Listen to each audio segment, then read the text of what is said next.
సిస్టంలోకి వెళ్ళే ముందు నన్ను ఇంట్రడ్యూస్ చేసుకొని ఈ కంపెనీ ఆల్రెడీ మనందరికీ తెలిసిందే, బట్ ఒకసారి సిస్టంలోకి వెళ్ళే ముందు నా గురించి మీకు పరిచయం చేసుకుంటానండి. నా పేరు లక్ష్మీనారాయణ, శ్రీకాకుళం డిస్టిక్ లావేరు మండలం మదపాక ఒక విలేజ్ నుండి రావడం జరిగింది. నేను వెస్టీజ్ కంపెనీకి రాకముందు అరవింద్ అని ఒక కెమికల్ ఫ్యాక్టరీ పైడి భీమవరంలో ఉంది శ్రీకాకుళం డిస్టిక్లో. ఆ ఫ్యాక్టరీలో ఒక ఎలక్ట్రీషియన్గా పనిచేస్తున్నవాడిని అండి. ఏం జాబ్ చేసేవాడిని అండి? ఏం జాబ్ అండి? నాలాంటి ఎలక్ట్రీషియన్ చాలా మంది ఉండొచ్చు ఇక్కడ.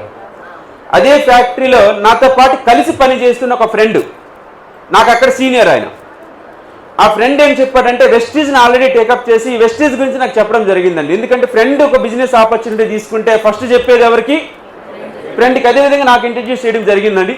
నా ఫ్రెండ్ చెప్తుంటే నేను ఆ వ్యక్తికి ఒకటి అడ్వైజ్ చేశాను. ఏమని చెప్పానంటే, నీ గురించి నేను ఏమైనా చేయమంటే చేస్తాను, అడవడి కొట్టి రోడ్డు మీద పడేయమంటే పడేస్తాను, కానీ ఇటువంటి సిస్టమ్స్ నా దగ్గరికి తీసుకురావద్దని చెప్పానండి. First point. ఇలా చెప్పడమే కాకుండా ఆ టైంలో రాంగ్ టైం, మాకు ఈ ఐడి ఇచ్చిన టైంలో బిజినెస్ ఇంట్రడ్యూస్ చేసిన టైం అంటే రాంగ్ టైం అండి. ఒక అగ్రిగోల్డ్ కావచ్చు, ఒక సహార్ ఇండియా కావచ్చు, ఒక పెరాల్స్ కావచ్చు, ఒక అభయ గోల్డ్, ఒక అక్షయ్ గోల్డ్, ఇటువంటి ఎన్నో కంపెనీలు భూస్థాపితమైన స్టేజ్ అండి.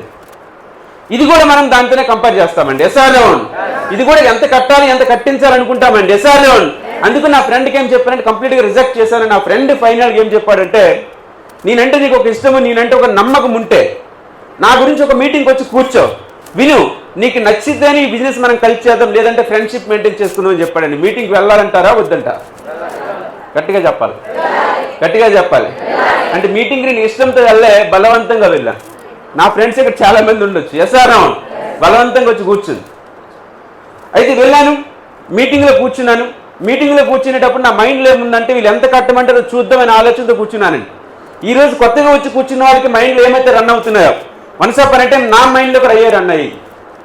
ఇక్కడ ఫస్ట్ ఆఫ్ ఆల్ వినేటప్పుడు జీరో ఇన్వెస్ట్మెంట్ అని చెప్పారండి. ఏం చెప్పారండి? జీరో ఇన్వెస్ట్మెంట్ అయినప్పుడు అక్కడ రిస్క్ అనేది జీరో ఉంటుందా 100% ఉంటుందా? Zero risk. మరి జనరల్గా మార్కెటింగ్ అంటే నాకు అపోహ ఉంటుంది. ఏముంటుందంటే నెలకి ఎంత టార్గెట్ చేయాలి మార్కెటింగ్ అనగానే. ఇక్కడ నో టార్గెట్స్ అని చెప్పారండి. ఏం చెప్పారండి? ఏం చెప్పారండి? నెక్స్ట్ ఇంకోటి ఏమంటే నో టైం లిమిట్స్ అని చెప్పారండి. నీకు నచ్చిన టైం చేసుకో, ఉన్న ఉద్యోగంతో చేస్తావా లేదా ఉద్యోగాన్ని వదిలేసి ఫుల్ టైం చేస్తావా నీ ఇష్టం, బట్ పెట్టిన టైం అనేది సీరియస్గా పెట్టాలని చెప్పారండి. వీటన్నింటితో పాటు ఇక్కడ ఒక అక్యూములేటింగ్ ప్లాన్ అని చెప్పారండి. పాత బిజినెస్ ఏదైతే ఉంటుందో డబ్బు ఇచ్చేసినా సరే ఆ పాత బిజినెస్ ఏదైతే ఉంటుందో మళ్ళీ కొత్త బిజినెస్కి యాడ్ అయ్యి మళ్ళీ డబ్బులు వస్తాయని చెప్పారండి. అక్యూములేటింగ్ అవుతుంది పాత పాయింట్స్ కొత్త పాయింట్స్ అనేది. వీటన్నిటికంటే నాకు ఇష్టమైంది ఫైనల్గా ఒక పాయింట్ ఉందండి, చాలా ఇష్టం. అది నో బాస్ అని చెప్పారండి. ఏం చెప్పారండి?